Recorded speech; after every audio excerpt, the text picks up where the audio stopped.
கர்த்தருடைய பரிசுத்த நாமத்துக்கு மகிமை உண்டாவதாக. 10 மாதத்தை நிறைவு செய்து விட்டோம். 11ஆவது மாதத்துக்கு கடந்து வந்திருக்கிறோம். இந்த வருஷத்தை தொடங்கும் பொழுது நிறைய எதிர்பார்ப்புகள் இருக்கும், நிறைய இயக்கங்கள் இருக்கும், நிறைய பசி தாகங்கள் இருக்கும். இதை செஞ்சு முடிக்கணும், இதை நடத்தி காட்டணும், இப்படி வாழ்ந்து செயல்படணும் அப்படின்னு சொல்லி நிறைய நம்ம முடிவு எடுத்திருப்போம். ஆனால் அதில் சில காரியங்கள் நடந்து இருக்கும், சில காரியங்கள் நடந்திருக்க வாய்ப்பு இருக்காது. நிறைய காரியங்கள் தடையாக இருக்கும். ஆனாலும் இந்த தடைகள் மத்தியில், இயக்கங்கள் மத்தியில், எதிர்பார்ப்பின் மத்தியில் 10 மாதம் நிறைவு செய்து 11ஆம் மாதம் நம்ம வந்திருக்கிறோம். இந்த 11ஆம் மாதமும் ஒரு எதிர்பார்ப்பு இருக்கும், ஒரு இயக்கம் இருக்கும். இது நடக்குமா, இது கிடைக்குமா, இது செய்யுமா, அது செய்யுமா அப்படின்னு சொல்லி கடந்த நாளிலே ஆண்டவர் சமூகத்தில் நான் காத்திருந்த பொழுது கர்த்தர் கொடுத்த ஒரு வாக்கு தத்துவம். யோவான் சுவிசேஷ புஸ்தகம் 16ஆம் அதிகாரம் 24ஆம் வசனம். இதுவரைக்கும் நீங்கள் என் நாமத்தினாலே ஒன்றும் கேட்கவில்லை, கேளுங்கள், அப்பொழுது உங்கள் சந்தோஷம் நிறைவாய் இருக்கும்படி பெற்றுக்கொள்வீர்கள். கடந்த 10 மாசம் நீங்க ஏங்கி தவித்த, எதிர்பார்த்த பலவிதமான காரியங்கள், ஒரு சில காரியங்கள் நடந்து அல்லது ஒரு சில காரியங்கள் நடக்காமல், ஒரு சில காரியம் கிடைக்காமல், ஒரு இயக்கம் இன்னும் உங்களுடைய அடி மனசுக்குள்ள, ஆள் மனசுக்குள்ள இருக்கலாம். இன்னும் அந்த எதிர்பார்ப்பு இருக்கலாம், அந்த இயக்கம் இருக்கலாம், இது நடந்தால் நல்லா இருக்குமே அப்படின்னு சொல்லி. ஆனால் கடந்த நாள் என்ன வாக்கு தத்துவங்களுக்காக உட்காரும் போது கர்த்தர் இந்த யோவான் 16:24 குறித்து பேசினார். இதுதான் வாக்கு தத்துவம், இதை குறித்து நீ பேசணும் அப்படின்னு சொன்னார். என்ன ஆண்டவரே, இதில் என்னத்தை நான் பேச முடியும், எப்படி பேச முடியும் அப்படின்னு. கேளுங்கள், அப்பொழுது உங்கள் சந்தோஷம் நிறைவாக இருக்கும்படி பெற்றுக்கொள்வீர்கள். இந்த வசனத்தை கர்த்தர் எனக்கு சுட்டி காட்டி மறுபடியும் இந்த காரியத்தை சொல்லி பேச சொன்னார். அதைத்தான் இன்னைக்கு உங்களுக்கு வாக்கு தத்துவமாக நான் எடுத்துக்கொண்டு வந்திருக்கிறேன். கேளுங்கள், அப்பொழுது உங்கள் சந்தோஷம் நிறைவாயிருக்கும்படி பெற்றுக்கொள்வீர்கள். அப்படின்னா என்ன அர்த்தம்? நீங்க கேட்டிருக்கிறீங்க, பெற்றிருக்கிறீங்க கடந்த 10 மாசம், ஆனால் சந்தோஷம் இல்லாமல் இருக்கிறது. இதை நம்ம உணரணும். 10 மாசம் கடந்து வந்துட்டோம். அநேக நாட்கள் உபவாசித்து கேட்டிருக்கிறோம், ஜெபித்து கேட்டிருக்கிறோம், விண்ணப்பித்து கேட்டிருக்கிறோம், முழங்கால் படிட்டு கேட்டிருக்கிறோம், எழுந்து நின்று நடந்து சபைக்கு வந்து ஆராதனை பண்ணி பாட்டு பாடி துதிச்சு கை தட்டி இப்படிலாம் கேட்டிருப்போம், பெற்றிருப்போம். ஆனால் ஏதோ ஒரு குறை நம்முடைய ஆள் மனசுக்குள்ள இருந்திருக்கலாம். இது நடந்திருந்தால், இது கிடைச்சிருந்தால் அப்படின்னு சொல்லி ஒரு எதிர்பார்ப்பு இருந்திருக்கும். அதுதான் சந்தோஷம். ஆண்டவர் இந்த மாசம் நமக்கு கொடுக்க போறது சந்தோஷம் நிறைவாக இருக்கும்படி. கொஞ்சமாக கிடைச்சாலும் ஒரு நிம்மதியாக, கொஞ்சமாக கிடைச்சாலும் ஒரு சந்தோஷம். எல்லாம் கிடைச்சிச்சியா, கடந்த 10 மாசம் என் வாழ்க்கை எல்லாம் கிடைச்சிச்சு. வேலை கிடைச்சிச்சு, பணம் கிடைச்சிச்சு, நான் எதிர்பார்த்த பொருள் போட்டு கிடைச்சி. ஆனால் என் குடும்பத்துல எனக்குள்ள ஒரு சந்தோஷம் மட்டுமே கிடைக்கல அப்படின்னு சொல்லி எத்தனை பேர் இருக்கீங்களோ அவங்களுக்கு இந்த மாசம் சந்தோஷமாய் இருக்கும்படி உங்களுடைய நிறைவுகளை அழகாக ஆக்கி கொடுக்க போகிறார் இந்த மாசம். ஆமென். இந்த வார்த்தைகளை தியானிப்போம். கேளுங்கள், அப்பொழுது உங்கள் சந்தோஷம் நிறைவாஇருக்கும்படி. எப்படி? மத்தேயு 7ஆம் அதிகாரம் 7ஆம் வசனத்துல கேளுங்கள், அப்பொழுது கொடுக்கப்படும். அப்படின்னா இந்த மாசம் நீங்க என்ன பண்ணுவோம், எங்கெங்க போய் கேட்டீங்க? கடந்த 10 மாசம் எங்கெங்க போய் கேட்டீங்க? உங்களுக்கு ஒரு தேவைன்னு சொன்னா எங்க போய் கேட்டீங்க? மனுஷங்கிட்ட போய் கேட்டீங்க, மனுஷிக்கிட்ட போய் கேட்டீங்க, அதிகாரிகள்கிட்ட கேட்டீங்க. ஆனா இந்த மாசம் நீங்க ஆண்டவர்கிட்ட தான் கேட்கணும். உங்களுக்கு என்ன வேணும்னாலும், என்ன தேவைனாலும் ஆண்டவர்கிட்ட கேட்கணும், ஆண்டவர்கிட்ட முறையிடணும். ஆண்டவர்கிட்ட கேட்காமல் ஒன்றும் இந்த மாசம் நடக்காது. ஆண்டவர்கிட்ட கேட்காம ஒண்ணுமே பெற்றுக்கொள்ள முடியாது. பணம் தேவையா, பொருள் தேவையா, நிம்மதி தேவையா, சுகம் தேவையா, சமாதானம் தேவையா, சந்தோஷம் தேவையா, வேலை தேவையா, வியாபாரம் தேவையா, படிப்பு தேவையா, உங்களுக்கு பதவி தேவையா, எது தேவையா இருந்தாலுமே நீங்க ஆண்டவர்கிட்ட தான் கேட்கணும். மனுஷங்கிட்ட போய் கேட்கக்கூடாது, மனுஷங்கிட்ட போய் கேட்கக்கூடாது, அதிகாரிகிட்ட போய் கேட்கக்கூடாது. அதுக்காக எங்க போவோம்னு சொல்லி நீங்க பிளான் பண்ணக்கூடாது. ஆண்டவர் மத்தியில அசைவாடி கொண்டிருக்கிறார். ஆண்டவர் மத்தியில அசைவாடி. ஆமென். ஆண்டவர்கிட்ட நீங்க கேட்கணும். லூக்கா 6:38 எப்படி கொடுக்க போறாரா? எடுத்து வாசிங்க. ஆமைக்கு குலுங்கி 6:38 வாசிங்க. கொடுங்கள் அப்பொழுது உங்களுக்கு கொடுக்கப்படும். அமுக்கி குலுங்கி, இந்த மாசம் உங்களுக்கு அமுக்கி குலுங்கி சரிந்து விழும்படியாக கர்த்தர் உங்களுக்கு நல்லதாக கொடுக்க போகிறார். கெட்டதாக அல்ல, நல்லதாக கொடுக்க போகிறார். கடந்த 10 மாசம் உங்களுக்கு வியாதி வந்திருக்கலாம். அந்த வியாதியை பார்த்து பயந்திருக்கலாம், பலவீனங்களை பார்த்து பயந்திருக்கலாம், முறுமுறுப்புகளை பார்த்து, சண்டைகளை பார்த்து பயந்திருக்கலாம், பலவிதமான ஜாதி ஜனங்களை பார்த்து பயந்திருக்கலாம், வேலையை குறித்து பயந்துருக்கலாம். கடந்த நாள் ஒரு தம்பி எனக்கு ஒரு ஃபோன் பண்ணியிருந்தாரு. ஐயா, எனக்காக ஜெபம் பண்ணுங்க, நான் வந்து ஒரு கம்பெனியில் வேலை பார்க்குறேன், அந்த கம்பெனியில் என்னுடைய அந்த இதில் என்னை வேலையை விட்டு தூக்குற அந்த இடத்துல என்னுடைய பேர் இருக்குது. இதை பார்த்த உடனே எனக்கு ரொம்ப வேதனை ஆயிடுச்சு, துக்கமாயிடுச்சு. இந்த வேலை இல்லைன்னா என்னால் முடியாது, நிறைய இஎம்ஐ கட்டிக்கிட்டு இருக்கிறேன், நிறைய எதிர்பார்ப்பு இருக்குது, குடும்பத்தில் நிறைய தேவைகள் இருக்குது, நான் ஒருத்தன் வேலை இல்லைன்னா அவ்வளோதான் முடிஞ்சு போச்சு அப்படின்னாரு.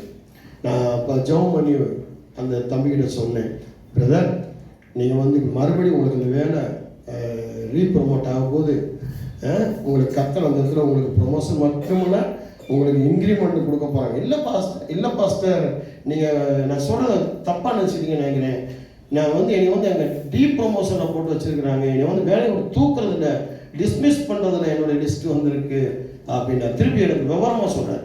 உடனே சொல்கிறேன், எனக்கு புரியுது, நீ சொல்ல எனக்கு புரியுது, ஆனால் கர்த்தர் உனக்கு மறுபடியுமாக ப்ரொமோஷன் ரீப்ரொமோஷன் கொடுக்க போகிறாரு, திரும்ப உனக்கு இன்க்ரிமெண்ட் கொடுக்க போகிறாரு, அதே வேலையை உங்க உயர்த்த போகிறாரு.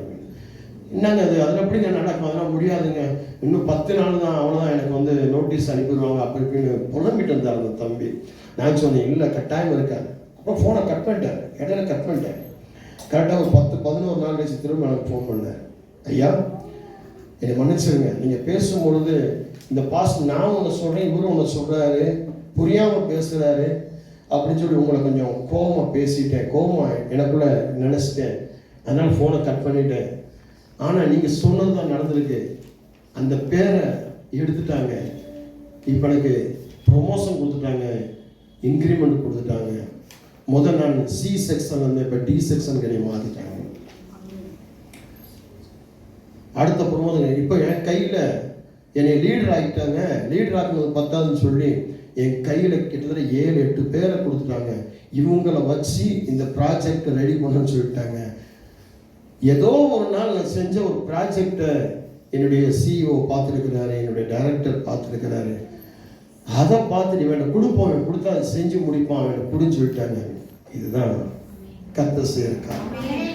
உங்களுடைய வாழ்க்கையில் இந்த 10 மாசம் அநேக பிரச்சனைகள், போராட்டங்கள், இதை பார்த்து நீங்க புலம்பி இருக்கலாம், துக்கப்பட்டிருக்கலாம், வேதனை, இதனால உங்களுடைய ஜெப நேரங்கள் குறைஞ்சு போயிருக்கலாம், ஆண்டவரோடு பேசுறது குறைஞ்சு போயிருக்கலாம், ஆராதனை நேரம் குறைஞ்சு போய், இது ஏன் கிடைக்கல, இது ஏன் கணவனுக்கு கிடைக்கல, ஏன் என் மனைவி கிடைக்கல, இது ஏன் என் பிள்ளைக்கு கிடைக்கல அப்படின்னு சொல்லி, ஹலோ, இது ஏன் பிள்ளைக்கு கிடைக்கலன்னு சொல்லி கூட நீங்க ரொம்ப கலங்கி குமரி போயிருக்கலாம்.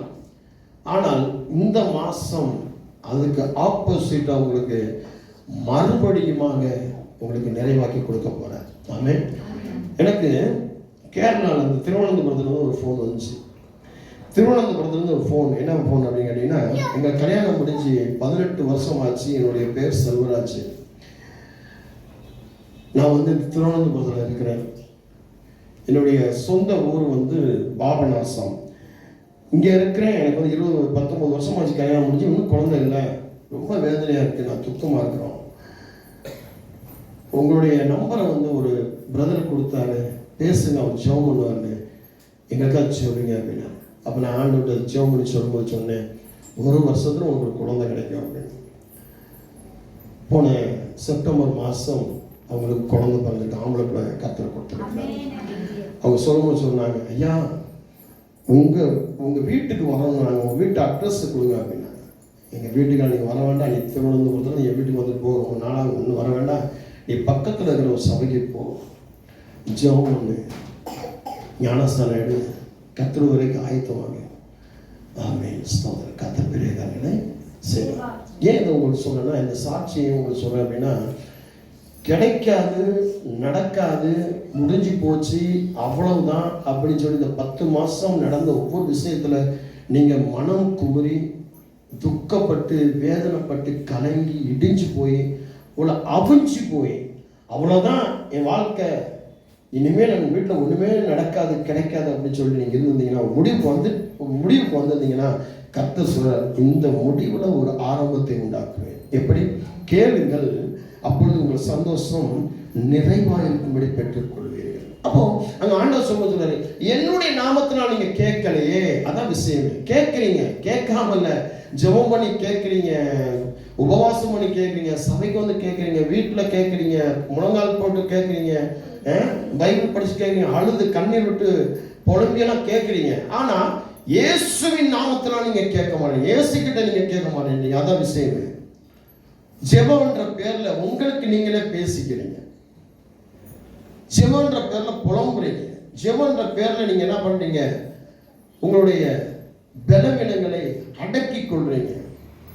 ஆண்டவர் சமூகத்தில் நீங்க கேட்கணும், ஆண்டவர் சமூகத்தில் கேட்கணும். எப்படின்னா, நிறைவான அந்த சொல் இந்த இடத்துல பார்க்கிறோம், அப்பொழுது உங்கள் சந்தோஷம் நிறைவாக இருக்கும்படி பெற்றுக்கொள்வீர்கள். இந்த நிறைவான இந்த சொல் பைபிளில் பார்க்கும்பொழுது முழுமையான, நிரம்பிய அப்படின்ற வார்த்தைகள்ல பயன்படுத்தி இருக்கிறாங்க. யாத்திராகமம் 1:12 பார்க்கும்பொழுது, ஆனாலும் அவர்களை எவ்வளவு ஒடுக்கினார்களோ அவ்வளவாய் அவர்கள் பழுகி பெருகினார்கள்.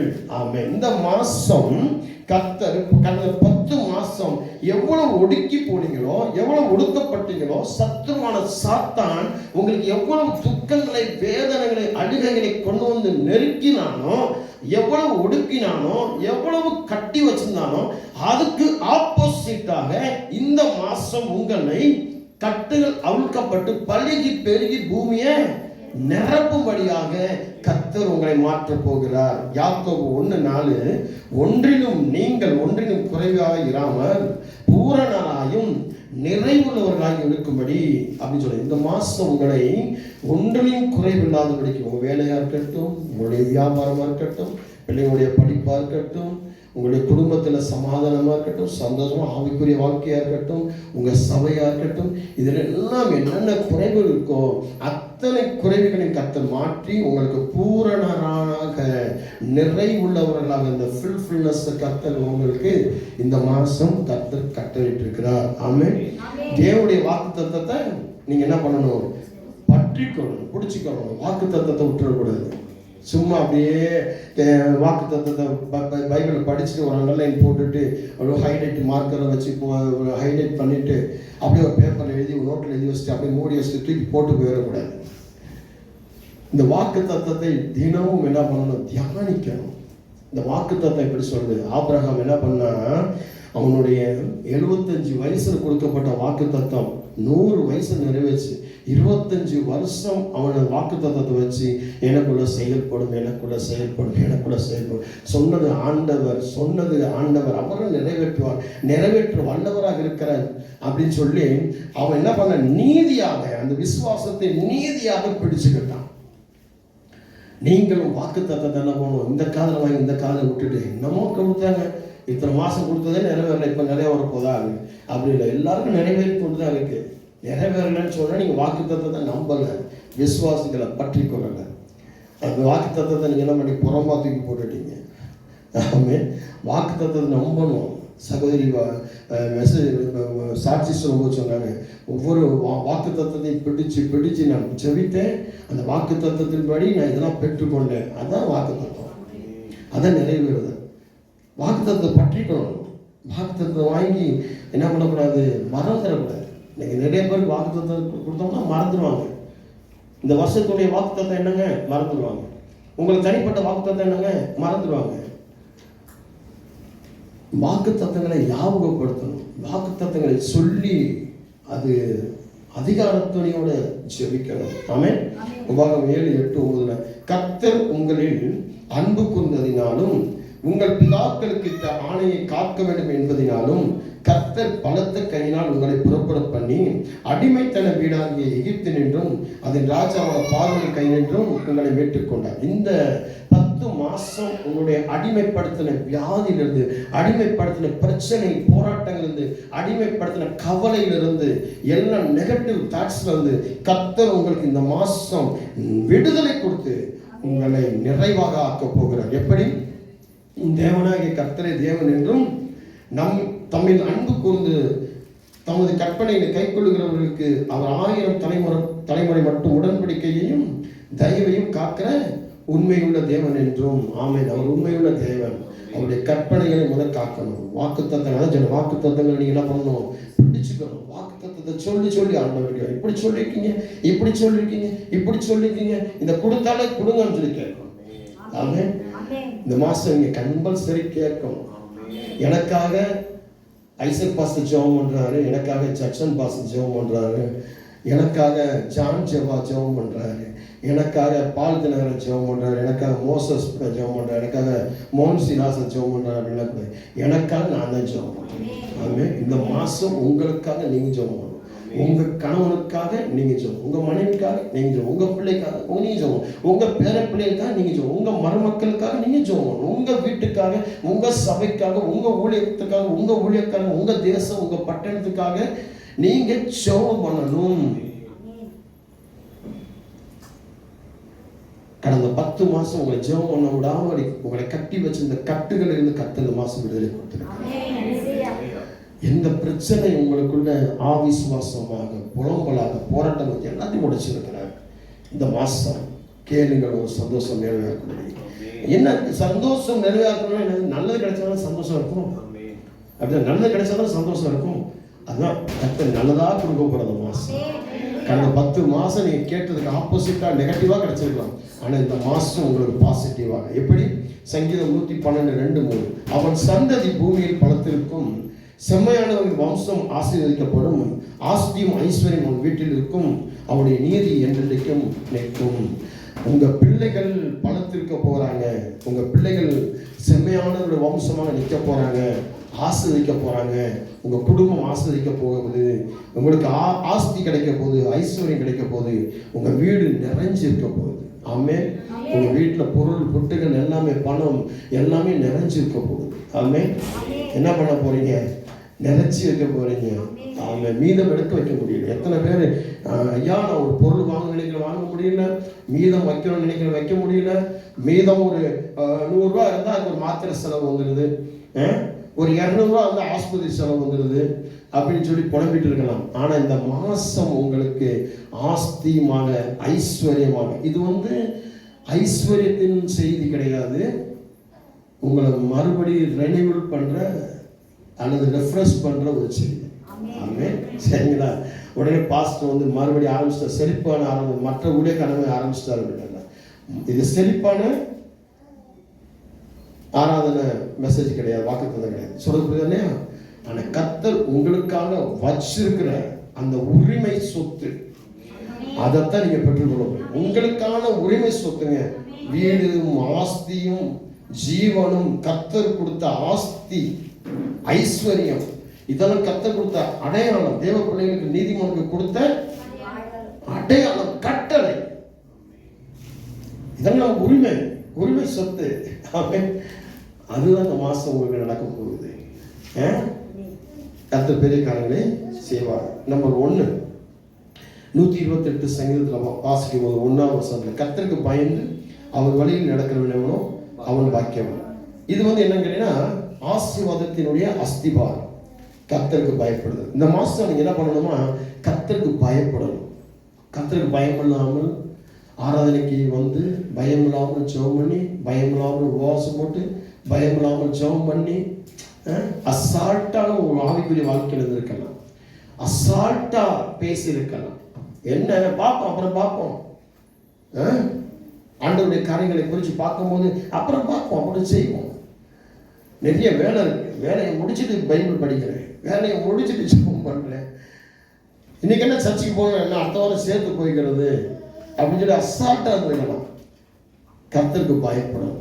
இந்த மாதம் நீங்கள் கர்த்தருக்கு பயப்படுதுன்னா உங்கள்கிட்ட இருக்கக்கூடிய கெட்ட குணங்களை விடணும், கெட்ட காரியங்களை விடணும், ஆவிசுவாசங்கள் விடணும், தேவையில்லாத நடுக்கங்களை, பயங்களை, புலம்பலை விடணும். இந்த மாதம் இதெல்லாம் கர்த்தருக்கு அருவருப்பான காரியம், கர்த்தர் சமூகத்துக்கு இதெல்லாம் அருவருப்பான காரியம், கர்த்தருடைய வார்த்தைக்கு இதெல்லாம் அருவருப்பான காரியம். இதெல்லாம் பரலோகத்துக்கு போக முடியாது அப்படின்னு சொல்லி முதல்ல நீங்கள் என்ன பண்ணணும், உங்கள்கிட்ட இருக்கக்கூடிய காரியங்களை கட் பண்ணணும், அவதூறான காரியங்களை கட் பண்ணணும். இருக்கீங்களா? துணை போகக்கூடாது. உங்கள் குடும்பத்தில் யாராவது விக்கிரகாரம் பண்ணால் துணை போகக்கூடாது. அவன் பாவியாக இருந்தால் அவன் கூட துணை போகக்கூடாது, அவனுக்கு சப்போர்ட் பண்ணக்கூடாது. சொல்ல புரியுதா? ஒரு அக்கிரமம் பண்ணுறாங்கன்னா பாவம், அவங்க மணந்துடும், அப்புறம் பணம் திரும்பிடுவாங்க. இல்லை அதெல்லாம் கண்ட்ரோல் பண்ணிடணும், உடனே சரி பண்ணிடணும். அந்த இடத்துல நீங்கள் விட்டு கொடுத்து போகிறேன்னு சொல்லி, அல்லது அவங்கள தட்டி கொடுத்து போகிறேன், தடவி கொடுத்து போகிறேன்னு சொல்லி அவங்களையும் பாவத்தை வளர்த்து அந்த பாவத்துக்கு நீங்கள் தொலை போகக்கூடாது. ஆமே. அவங்க யார் உங்கள் வீட்டில் பாவம் செய்கிறாங்களா, உடனே முழங்கால் போட்டு கண்ணீர் விட்டு அழுது ஜெபம் பண்ண ஆரம்பிச்சாங்க. இந்த மகனை கர்த்தாவை நீங்கள் ரட்சித்துக் கொள்ளுங்க, இந்த மகனை ரட்சித்துக் கொள்ளுங்க, இந்த பிரதரை ரட்சித்துக் கொள்ளுங்க, சிஸ்டரை ரட்சித்துக் கொள்ளுங்க. ஹலோ, இருக்கீங்களா? என்னுடைய கணவனை ரட்சித்துக் கொள்ளுங்க, மனைவியை ரட்சித்துக் கொள்ளுங்க, என் பேரப்பள்ளியை ரட்சித்துக் கொள்ளுங்க, மருமக்களை ரட்சித்துக் கொள்ளுங்க. அவங்களுக்கு ஒன்று கிடைக்கல உடனே அவங்க பின்வாங்கி பின்மாற்றத்துக்குள்ளே போயிடுறாங்க, அவங்க நடக்கலன்னு பின்மாற்றத்துக்குள்ளே போயிடுறாங்க. அவங்க அப்படி போகக்கூடாது, அவங்க முன்னேறி வரணும், கர்த்தரை கையை பிடிக்கணும். ஆண்டவர் அவங்க கையை நீங்கள் பிடிங்க அப்படின்னு சொல்லி நீங்கள் அவங்க சப்போர்ட் பண்ணி போகக்கூடாது. ஆமாம் அவங்களும் கேட்டாங்க, அவங்க கொடுக்கல இல்லை, ஆண்டவர் கொடுக்கல இல்லை. ஆண்டவரும் கோபமானவர், ஆண்டவர் எனக்கும் கோபம் இருக்குது, ஆண்டவர் சரியில்லை, ஆண்டவர் ஒரு கண்ணில் சுண்ணாம்பு வைக்கிறார், ஒரு கண்ணில் வெண்ணெய் வைக்கிறார், இருந்தாலும் இப்படியெல்லாம் இருக்கக்கூடாது அப்படின்னு போகக்கூடாது. அவங்கள சொல்லி புரிய வைக்கணும். பிரியமான தேவ பிள்ளையே, பிரியமான சகோதரியே, பிரியமான மகனே, கர்த்தர் உனக்கான ஒரு நேரத்தை வச்சிருப்பாரு. நீ பொறுமையாக அவசரப்படாத, உனக்கு நல்லதாக கொடுப்பார் அப்படின்னு சொல்லி பார்க்கணும், வைக்கணும். ஆமே. ஸ்தோத்திரம். கர்த்தர் பெரிய காரியங்களை செய்வார். ஏன்னா நான் காத்திருந்து பெற்றுக்கொண்ட குடும்பம் நாங்களாம். இன்றைக்கும் உங்களுக்கு தேவைன்னா கடைசி வரைக்கும் கிடைக்காது, கடைசி வினாடியில் கிடைக்கும். அப்படியே எங்கள் பாஸ்டர் அம்மாவுக்கு ஹார்ட் அட்டாக் வந்துச்சு. ஊட்டிக்கு போன இடத்துல ஹார்ட் அட்டாக் வந்துச்சு. அங்கேருந்து ஒரு ஃபஸ்ட் எய்ட் பண்ணி அங்கே தூக்கிட்டு வந்தோம். கிட்டத்தட்ட 4 நாள் கழிச்சு கொண்டு வந்து ஜெயதேவில் அட்மிட் பண்ணிட்டோம். ஐசியூவில் வச்சுக்காங்க. இப்போ அவங்களுக்கு ஆஞ்சியோகிராம் போட்டாங்க. அதுக்கடுத்து ஆப்ரேஷன் நடக்கணும். ஆப்ரேஷன் தேவையான ஊசியெல்லாம் போட்டாங்க. ஊசியெல்லாம் போட்டு ஆப்ரேஷன் தேட்டருக்கு கொண்டு போயிட்டாங்க. கொண்டு போன பிறகு வெளியே கொண்டு வராங்க. கொண்டு வந்து எங்கே போட்டாங்க? நாங்கள் ஆப்ரேஷன் தேட்டர் வாசல் நின்றுக்கிட்டு இருக்கோம். இயேசுவேன்னு முழங்கால் நின்று அப்படியே ஜெபம் பண்ணிக்கிட்டே இருக்கேன் நான். கடைசியில் பார்த்தா அவங்க ஸ்ட்ரெஸ்ஸில் வச்சு கொண்டு போய் எங்கே போட்டாங்க? 4வது மாடியில் போட்டாங்க, வார்டில் போட்டாங்க. நாங்கள் என்ன வார்டு கொண்டு வந்தீங்க, என்ன ஏன்னு கேட்டால், நீங்கள் கொடுத்த செக்கு பாஸ் ஆகலை. சோதனை கருத்துக்கு வாங்கி மாட்டாங்க. நீங்கள் கொடுத்த செக்கு பாஸ் ஆகலை, அதனால் ஆப்ரேஷன் பண்ண முடியாது. 4 நாள் கழிச்சு தான் ஆப்ரேஷன் பண்ண முடியும். மார்ச் இன்றைக்கி 28 ஆயிடுச்சு. இன்றைக்கி ஆப்ரேஷன் பண்ண February 28 தானே ஆப்ரேஷன் பண்ண முடியாது. மார்ச் 5ஆம் தேதி அடுத்த நெக்ஸ்ட் ஆப்ரேஷன் அப்படின்ட்டாங்க. இன்ஜெக்ஷனாக போட்டாங்க, அதுக்கான எல்லா நடவடிக்கை பண்ணிட்டாங்க. எப்படி இருக்கும்? என்ன அது அப்படி சொல்லிட்டாங்க, அதை எப்படி கொடுத்த செக்கு பாஸ் ஆகாமல் இருக்கும் அப்படின்னு சொல்லிட்டு ஜெபம் பண்ணி ஒரு 2 நிமிஷம் நானும் லீவ்னா ஜெபம் பண்ணிட்டு திருப்பி ஆஃபீஸ் ரூமில் போய் கேட்டால் அவங்க சொல்ல பாஸ் ஆகிடுச்சு. திருப்பி சீக்கிரம் கொண்டு போங்க, நாங்கள் கொண்டு போங்க, நீங்கள் தான் ஸ்ட்ரெச்சில் திரும்பி ரிட்டர்ன் பண்ணி நீங்களே கொண்டு போங்க. ஆமாம். இப்படி கடைசி நேரத்தில் நிறைய காரியங்கள் என்னோட வாழ்க்கையில் கடைசி நேரத்தில் கிடைக்கும். கடைசி நிமிஷம் கிடைக்காத மாதிரி இருக்கும், நடக்காத மாதிரி இருக்கும். ஆனால் ஒரு அதிசயத்தை கர்த்தர் செய்வார். எப்படி செய்வார்னா, யாருக்கும் கிடைக்காத ஒரு காரியத்தை கர்த்தர் கொடுப்பார். ஆமென். ஸ்தோத்திரம். கர்த்தர் பெரிய காரியங்களை செய்வார். அப்படிதான் நடத்திக்கிட்டு இருந்தார். இதுவரைக்கும் அப்படிதான் நடத்திக்கிட்டு இருக்கேன். அதனால தான் அனுபவத்தோடு நான் பேசிக்கொண்டிருக்கிறேன். உங்களுக்கும் நிச்சயமாக இந்த மாதம் நடக்கும், கிடைக்கும், செய்து முடிப்பார் ஆண்டவர். உங்கள் சந்தோஷம் நிறைவாக்கும்படியாக, உங்கள் தோல்விகள் முறியடிக்கப்படும்படியாக கர்த்தருக்கு பயப்படுங்க, கர்த்தருக்கு பயந்து நடங்க. எதாவது தேவையில்லாத காரியங்கள், இதெல்லாம் அருவருப்பான காரியம், இதெல்லாம் ஆண்டவர் பிடிக்காத காரியங்கள், அதெல்லாம் தூக்கி போட்டுருங்க.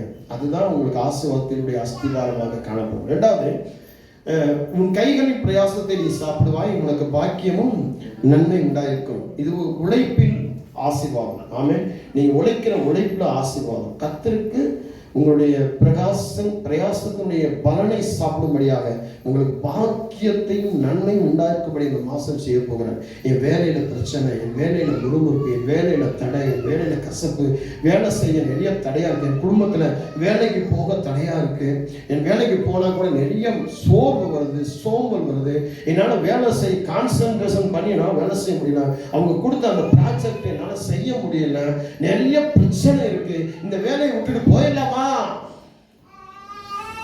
ஒரு சிஸ்டர் அப்படிதான் வேலையில பாத்தீங்கன்னா அடி மேல அடி. மேல அதிகாரிகள்லாம் என்ன பண்ணிட்டு இருந்தாங்கன்னா, ஒரு கிட்டத்தட்ட 8 பேர் இருக்கிறாங்க, இவங்க ஒருத்தர் மட்டும் லேடி. மீட்டிங் இருந்தாலும் சரி, ப்ராஜெக்ட் ஒர்க் என்னாலும் சரி, இவங்க இந்த 8 ஆம்பளைகளை இவங்க வந்து ரொம்ப இலக்காரமா பார்ப்பாங்க. இந்த ஒரு பொண்ணுனால இலக்காரமா பார்ப்பாங்க. ஒவ்வொரு முறை வேலைக்கு போயிட்டு வரும்போதெல்லாம் அழுதுகிட்டே வருவாங்க, வந்து புருஷன்கிட்ட சொல்லி கண்ணீர் விடுவாங்க, ரொம்ப வேதனைப்படுவாங்க, துக்கப்படுவாங்க. என்ன அந்த வேலையில இப்படி பிரச்சனை நடந்துகிட்டே இருக்கு. ஆனா அந்த 8 ஆம்பளைங்க செய்யறது நிறைய தவறுகள் பண்றாங்க. அந்த தவறு நான் சுட்டி காட்டுறேன், அதை சரி பண்ணிக்கிறேன் சொல்றேன். ஆனா அவங்க வந்து என்னைய ரொம்ப இலக்காரமா நினைக்கிறாங்க அப்படின்னு சொல்லி இவங்களுக்கு ப்ரொமோஷனே கொடுக்க மாட்டாங்க. அது 8 பேருக்கு மட்டும் ப்ரொமோஷன் கொடுத்து அவங்க மட்டும் நடத்திக்கிட்டே இருந்தாங்க. அந்த அவருடைய கணவர் எனக்கு ஃபோன் பண்ணி ஜோம், பாஸ்டர் என் மனைவிக்காக ஜோம் பண்ணுங்க, ரொம்ப வேலையில இரிட்டேட்டிங் பண்றாங்க, நிறைய போராட்டம், நிறைய வேலை அவங்களுக்கு அவங்க கையில கொடுத்துறாங்க, நைட்டும் பகலும் டைமிங் இல்லாமல் வேலை பார்க்குறாங்க, இதுக்கு ஒரு முடிவுக்கு வரணும் அப்படின்னு சொல்லி ஜெபம் பண்ணி முடிச்சுட்டு ஒரு ஆண்டவர் வாக்குத்தத்தத்தை கொடுத்தாரு. வாக்குத்தத்தை அனுப்பிவிட்டேன். அந்த வாக்குத்தத்தை அனுப்பிவிட்டேன், அங்கே ஒரு மாற்றம், அவங்களுக்கு அவ்வளோ ஒரு சந்தோஷம். இப்போ அந்த இடத்துல அவங்க தான் உயர்த்தி வச்சிருக்கிறாங்க. அது மாதிரி கர்த்தர் நிச்சயமா இந்த மாசம் உங்களுக்கு வேலையில எவ்வளவு பிரச்சனை இருந்தாலும், வியாபாரத்தில் எவ்வளவு பிரச்சனை இருந்தாலும், எவ்வளவு வறுமைகள் இருந்தாலும் கர்த்தர் மாற்றுவார். ஏன்னா இன்னைக்கு உழைப்பிற்கு தேவையான அந்த ஆசீர்வாதத்தை கர்த்தர் உங்களுக்கு கொடுக்க போகிறார், அதுக்கான நன்மை கொடுக்க போறார். 3வது குடும்பம். உன் மனைவி உன் வீட்டோரங்களில் கனி கொடுக்கும் திராட்சை கொடியை போல இருப்பார், உன் பிள்ளைகள் உன் பந்திய சுற்றிலும் ஒளிவ மர கன்றுகளை போல இருப்பார்கள். இந்த ஆசீர்வாதங்கள் உங்களுக்கும் உங்கள் குடும்பத்திற்கும் வேண்டும் என்றால் நீங்க என்ன செய்யணும் அப்படின்னா, ஜெபம் பண்ணணும், விசுவாசம் வைக்கணும், கிரியை செய்யணும். அதான் ரொம்ப முக்கியம். ஆமென். குடும்ப ஆசீர்வாதம் எப்படிப்பட்டது? மனைவி உன் வீட்டோரங்களில் கனி கொடுக்கும் திராட்சை கொடி. ஆமென். பிள்ளைகள் பந்தி சுற்றிலும் ஒளிவு மரக்கன்றுகள். இந்த ஒளிவு மரக்கன்றுகள் ஏற்கனவே ஒளிவு மரத்தைப்படி நிறைய சொல்லியிருக்கேன். ஒளிவு மரத்துக்கு வந்து நிறைய அடித்தளம் தேவை கிடையாது. கல்லுகள் இடைப்பட்ட ஒரு இடையில ஒரு சின்னதாக கூட அப்படி வேர் பிடிச்சி வந்துடும், ரொம்ப ஸ்ட்ராங்காக வரும். ஒளிவு மரத்தில் வந்து அவ்வளவு மருத்துவ குணங்கள் இருக்கு. அதோடைய பட்டை, அதோடைய பூ, அதோடைய காய் எல்லாத்துலேயுமே வந்து மருத்துவ குணங்கள் இருக்கு. பிள்ளைகள் அந்த மாதிரி தான். உங்கள் வீட்டை சுற்றிலும், உங்கள் பந்தியை சுற்றிலும், உங்கள் சாப்பாட்டினுடைய அந்த டைனிங் டேபிளை சுற்றிலும் எப்படி ஒரு சமாதானம், அதே போல கர்த்தர் பிள்ளைகளை நடத்துவார். இந்த குடும்பத்தின் ஆசீர்வாதத்துக்கு நீங்கள் என்ன பண்ணணும்னா, முதல்ல விசுவாசம் வைக்கணும். என்ன பண்ணணும்? விசுவாசம். விசுவாசம் இருதயத்தின் ஆழத்தில் உள்ள நம்பிக்கையை காணாததை காண்போம் என்ற ஒரு விசுவாசம் இருக்கணும். ஏதோ விசுவாசம் வச்சுங்க, ஒரு பொருள் மேல, ஒரு பணத்து மேல, ஒரு ஆளு மேல, ஒரு வேலை மேல அப்படி விசுவாசம் கூடாது. இயேசு கிறிஸ்து மேல விசுவாசம் வைக்கணும். என் இயேசு உயிரோடு இருக்கிறார், என் இயேசு ஜீவனோடு இருக்கிறார், அவர் வருவார், அவர் கொண்டு வருவார், அவரோடு எனக்கான பலன் வரும். அந்த மாதிரி விசுவாசத்தை வைக்கணும்.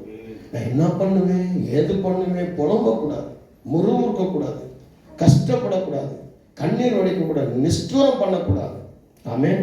என்னடா பாஸ்ட் இப்போ கடற்கடன்னு போயிட்டு இருக்கிற நம்ம என்ன வாக்கு தத்தத்தை ரசிச்சு ருசிச்சு அதுக்காக உபவாசம் போட்டு அதை அப்படியே தூக்கி சுமந்துட்டு வந்துட்டு இருக்கேன். ஆவியானவர் பேசுறது அப்படியே பேசிட்டு இருக்கேன். பேசுவது நான் இல்லை, என் ஆவியானவர் பேசி கொண்டிருக்கிறேன். அதனால விசுவாசம் பெரியது. விசுவாசம் உங்களுக்கு தேவைன்னு சொன்ன உடனே இந்த மனுஷன்கிட்ட போய் நிற்போம், இந்த மனுஷன்கிட்ட பேசுங்க ஆண்டவரே எனக்கு கொடுக்க வைங்க.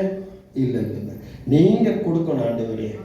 121வது சங்கீதம், ஆண்டவரே உம்மை நோக்கி நான் பார்க்கிறேன், உதவி வரும் பர்வதத்தை நோக்கி நான் பார்க்கிறேன், வானத்தையும் பூமியும் படைத்தவர் அவரிடத்திலிருந்து எனக்கு உதவி வரும், நீங்க எனக்கு ஒத்தாசை பண்ணுவீங்க, உங்களிடத்திலிருந்து வர்றதுதான் ஜெயமா இருக்கும், அதுதான் எனக்கு வேதனை இல்லாமல் இருக்கும், கண்ணீர் இல்லாமல் இருக்கும், போராட்டம் இல்லாமல் இருக்கும், போட்டி இல்லாமல் இருக்கும், விமர்சனம் பண்ணாததா இருக்கும். மனுஷன் கொடுப்பான், செய்வான், அங்கிட்டு போய் விமர்சனம் பார்த்துட்டு போயிடுவான். நான் தான் கொடுத்தேன், நான் தான் செஞ்சேன், நான் இல்லைன்னா இவன் விழுந்து போயிருப்பான்னு சொல்லுவான். ஆனால் ஆண்டவர் கொடுத்தா தான் வேதனை இல்லாத ஐஸ்வர்யமா இருக்கும். அதனால ஆண்டவர்கிட்ட கேட்கணும். நீங்க கேட்பீங்களா?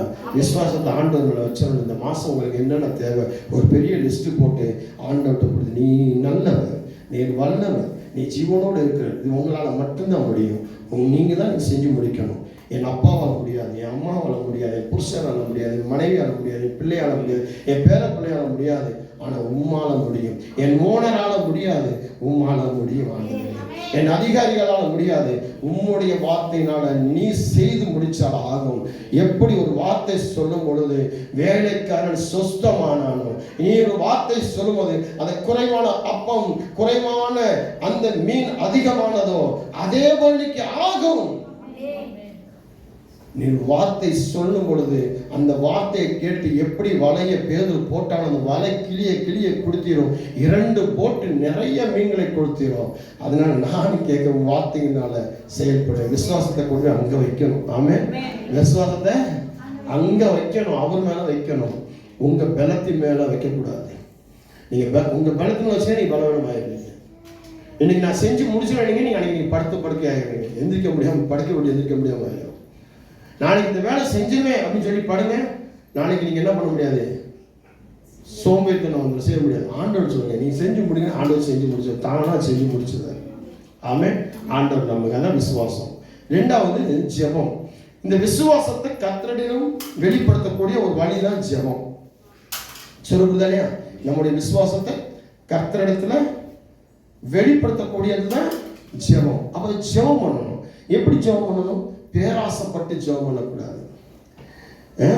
என்னுடைய துரோகி அப்படி இருக்கிறாங்க, அவங்க எப்படி இருக்காங்க, இவங்க எப்படி இருக்காங்க, அவங்களாம் வாழ்ந்துட்டு இருக்காங்க, நான் வாழாமல் இருக்கிறேன் அப்படிலாம் ஜெபம் பண்ணக்கூடாது.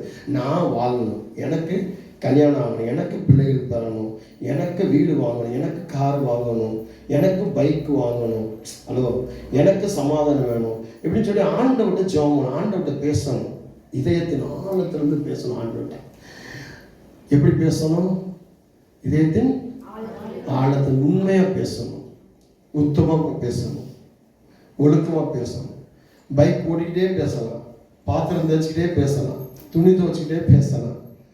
இதுக்கான நேரம் கிடையாது. ஆமென். இதுக்கு ஒரு நேரம், நீங்க நேரத்தை பார்த்துருக்கீங்க. நேரம் நீங்க நேரம் கேட்டால் ஜெபம் பண்ண நேரமே இல்லை பாஸ்டர். ஜெபம் பண்ணதுக்கான ஒரு நேரத்தை பண்ணாங்க. ஜெபம் எப்படி நீங்க பண்ணலாம்? ஆமென். அந்த காலத்துல ஜெபம் பண்றவங்க எப்படி பண்ணியிருந்தாங்க? மீன் பிடிச்சிக்கிட்டே ஜெபம் பண்ணாங்க.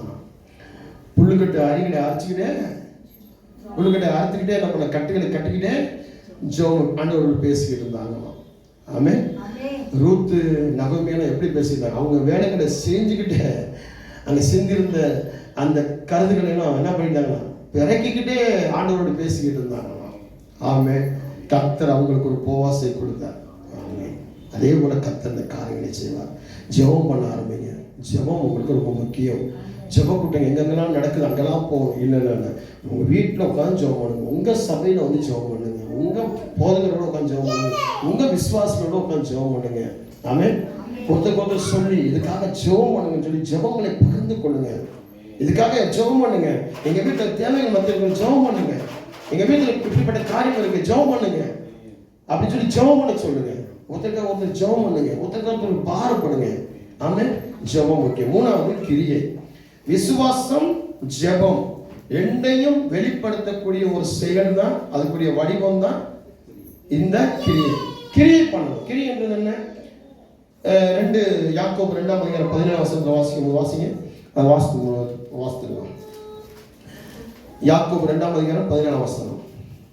அப்படியே விசுவாசமும் கிரியைகள் இல்லாதிருந்தால் தன்னிலே தானே செத்ததாய் இருக்கும். ஆமா, விசுவாசம் கிரியைகள் இல்லாமல். உங்களுக்கு இப்ப ஜெபம் பண்றீங்க, விசுவாசம் இருக்கு, ஜெபம் பண்றீங்க, ஆனால் கிரியைகள் இல்லை. கிரியை இல்லாம, அதாவது கிரியைகள் இல்லாத விசுவாசம் செத்ததா. அதனாலதான் நீங்க என்ன பண்ணீங்க, ஒரு 10 மாசம் ஜெபம் பண்ணீங்க, கிடைக்கல, நடக்கல, செயல்படல.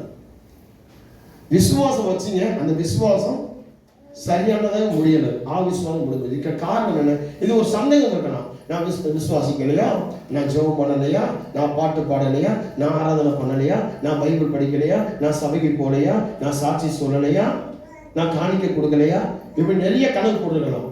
இது ஒரே ஒரு காரியம், உங்கள்கிட்ட கிரியை சரியில்லாமல் இருக்கும். கிரியை நடக்கணும். கிரியை என்பது என்ன? வேதம் சொல்லுகிறது, இந்த விசுவாசத்தையும் இந்த ஜெபத்தையும் ஆண்டவர் சமூகத்தில் வெளிப்படையான ஒரு செயலுடைய வடிவம் தான் கிரியை. கிரியை எப்படி வேணும்? அன்பை வெளியே காட்டணும், அன்பை காட்டணும், சந்தோஷத்தை காட்டணும். எல்லாத்தையும் மூஞ்ச காட்டக்கூடாது, எல்லாத்தையும் வெடுவெடு பேசக்கூடாது. கிறிஸ்தவனை எப்படி இருக்கணும்? கொடுக்கிறவா இருக்கணும்.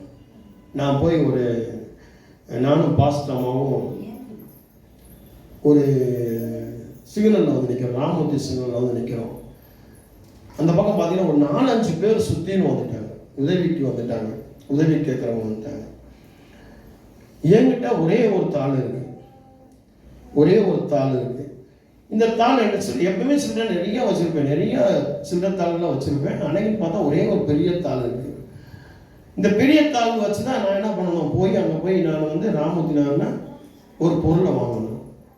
இப்போ கிட்டத்தட்ட என்னை சுற்றி 7-8 பேர் வந்துட்டாங்க. என்ன பண்ணுவேன் நான்? இருங்க, நான் போய் சில்லறை வாங்கி தரேன். இல்லைங்க, காசு இல்லை என்கிட்ட, எனக்கு இல்லை. அந்த ஒரு தாளை தூக்கி கொடுத்துட்டாங்க பாஸ்டம். நீங்கள் திரும்புங்கப்பா, வீட்டுக்கு திரும்பப்பா, வீட்டில் போய் வேறு பணம் எடுத்து வந்து நம்ம வாங்கிக்கலாம். ஸ்தோத்திரம். அதுதான் இருக்கிறதே மற்றவங்களுக்கு கொடுக்குறது. எங்கள் வீட்டுக்கிட்ட அந்த லெப்ரசி வருவாங்க, ஐயா 10 பேர் வந்துருப்பாங்க, அவங்க நம்பர் சொல்லுவாங்க.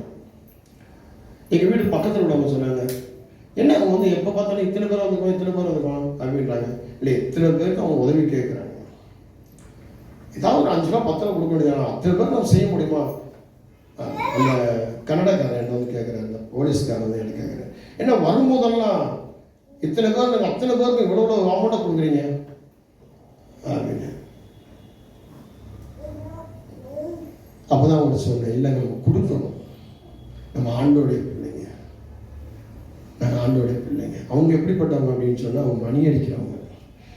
செவ்வாய், திங்கள், வெள்ளி, சனி மணி அடித்தாங்கன்னா விடவே மாட்டாங்க. 1 மணி நேரம் அடிப்பாங்க அந்த அம்மா, அந்த போலீஸ்காரோட மனைவி.